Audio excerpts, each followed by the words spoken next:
Magandang araw mga kaibigan. Bigyan ko lang kayo ng breaking news. Post ito ng Philippine Star. Tungkol ito sa mga Marcoses. Yung mga kaso pa nila noon. 27 years ago. Mga graft cases na naisampa sa kanila. Ito, may desisyon na ang Sandigan Bayan. Okay, ito basahin ko ang post The Sandigan Bayan 5th Division found former First Lady Imelda R. Marcos guilty of 7 counts of graft and sentenced her 6 to 11 years in prison of a graft case that ran for 27 years. So, yun po ang pangyayari. Correct me if I'm wrong, meron ibang kaso na found guilty rin ang dating First Lady, and I believe itong unang kaso na ito is on appeal na. Hindi ko na alam kung nasa Court of Appeals pa o nasa Supreme Court na. So, ito, panibagong kaso na dinesisyonan ng Sandigan Bayan. So, justice system natin ito is pwede pang i-appeal. Kaya, hindi muna siya maprepreso. Katulad din ni Franz Castro na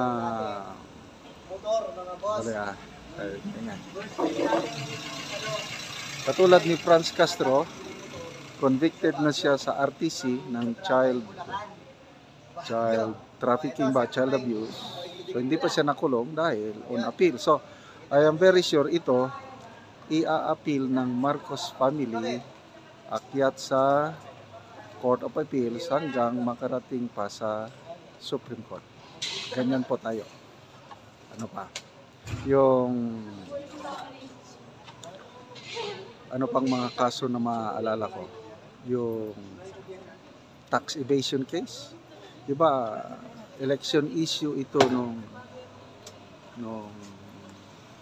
May 2022 na election, yung desisyon na ng Supreme Court na ang mga Marcoses magbabayad ng how much, nakalimutan ko na. Ang hirap, depensahan yan ng una. Ang paliwanag is hindi, kinukompute pa ng mga abogado. Kasi convicted talaga ang Marcos family ng tax evasion case. So, ito na naman. Sayang, ako nung una, bilib ako sa Marcos family.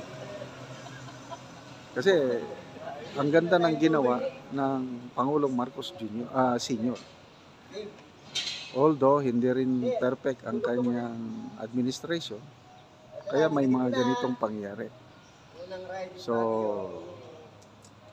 akala ko hindi sila corrupt. Ito na na nangyayari na desisyon na ng korte, although wala pang final hatol ng Korte Suprema. Kailan dito mo na makikita akala ko maganda ang palakad, kailan itong ginagawa ng anak wala na. Don't know kung anong mangyari. Okay, yung binasa ko mga comments is pwedeng bigyan ng pardon kasi ang presidente, anak ang presidente, pwede ba siyang bigyan ng pardon? Oh, yes na yes. Anong tawag doon? Presidential pardon. Pwedeng hindi na makulong kasi ang anak, dahil nanay niya ayaw niya, pwede niyang ipardon. But let's see what will happen. Kapangyarihan ng Pangulo yung maggawad ng pardon sa mga ganyan. Okay? So, ibig sabihin nito is buhay na buhay pa ang hustisya natin sa bansa. Kasi bilib ako itong 5th Division ng Sandigan Bayan. Matapang.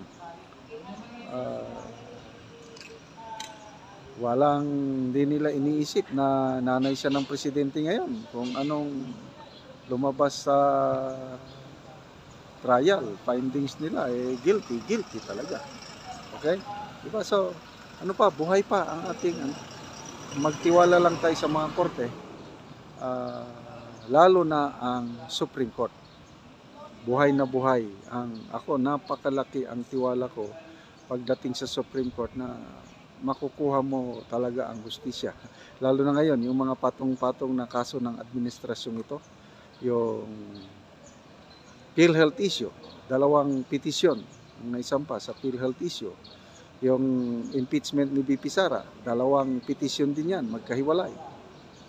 Ano pa, yung mga vloggers, petisyon din yan. Ano pa yung isang kaso, kalimutan ko na yung isa pang kaso, basta 7 kaso na, 7 petisyon na ang naisampa sa Supreme Court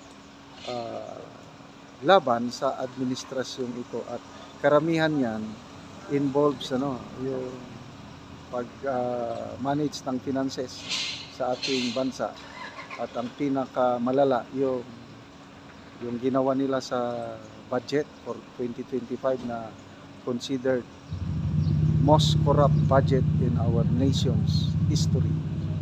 So, what will happen? Na-release na ang 65% budget. Marso pa lang. Paano kung i-desisyon ng Supreme Court na unconstitutional? Na-release ng pera, nagastos na. What will happen? Magkakaroon ng, I don't know, sana maayos kaganito. Okay, mga kaibigan, salamat sa inyong panonood. Nakakatulong po kayo ng malaki, although indirectly, sa Tribong Talandig, kasi ang ating channel, ang income natin is inilalaan natin pagtulong sa Tribong Talandig. Namimigay tayo ng yero at pako para sa kanilang housing needs, makapatayo sila ng bagong bahay o ma-repair ang kanilang sira-sirang bahay. Yun, wala ring kuryente sa kanila. Namimigay tayo ng solar lights para naman magliwanag ang kanilang tahanan. Yung iba walang kaldero, walang plato, walang kutsara, walang baso, as in, kawawa. So panoorin nyo ang video na ito, kabalikat kayo sa pagtulong sa tribo. Sana ituloy nyo lang inyong panunod, lalo na ang hindi nyo pag-skip ng ads. Nandito na po kami sa Ilaya. Yan po, binisita namin to. Yung una, binigyan namin sila ng hero. So ngayon, bigyan namin sila ng solar light kasi wala silang ilaw. Ate silang bisitahin. Ayo! Ayun! Wala kayong ilaw. Wala. Yung bahay. Wala suga. Oo, so Hipit kayo. Hipit kayo. So, madilim kayo. Yun po ang naibinigay sa inyo na hero. Maganda na po ang iyong bahay. Maganda na. Oo, natapos na kayo ang iyong pagbahay kasi maganda na. Maganda na. Oo. Oh, yun po ang naibinigay sa kanila na hero. So, maganda na ito. Oh, wala silang ilaw. So, yun lang po ang kanilang apoy. Kasi ang bata, yun po. So, nagluluto pa kayo. Wala pa may panihapon kay kuan, wala pa may makaluto. Gusto lang kaldero. Wala pa ka naluluto dahil bulsot ang yung kaldero. Oo. Nasaan po ang bulsot?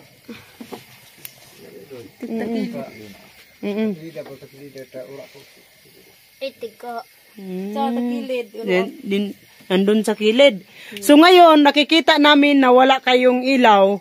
So magbigay kami sa inyo ng solar light. Oo. Solar light. Sige. Sige, pasiga. Pula. Hindi sa pula. Yun. Yang dun sa ibabaw. Okay. Ito. Maliwanag na kayo. Oo. So yun. Oo. Oh, maganda na. Sige, sige. Sige, awiri dong, awiri dong. Oo, yun po ang hero na ibinigay sa kanila. Maganda ito, ang kanilang bahay. So, nag-uwi na sila dito. Oo, sige. Anong masasabi mo dahil sa binigay sa inyo noong una, binigyan kayo ng hero. Maganda na kasi ang iyong bahay. So, ngayon, madilim kayo, wala kayong ilaw, so nabigyan na po kamo ng solar light. Anong masasabi mo? Salamat sa Ginoo. Oo. Ang nagtanaw sa video. Oo. Ug ang among kaldero na buslo. Oo. So, Dagan ito. Salamat kayo kay naataga na hilaw nga. Oo. Suga. Oo. Oo. Naanamoy. Naamin na may suga. Oo, mayroon na po kayong ilaw. Di na may Oo. So, yun, nagbigay na po kami ng solar light. Bigyan po kayo namin ng kaldero. dagan. Sige, salamat.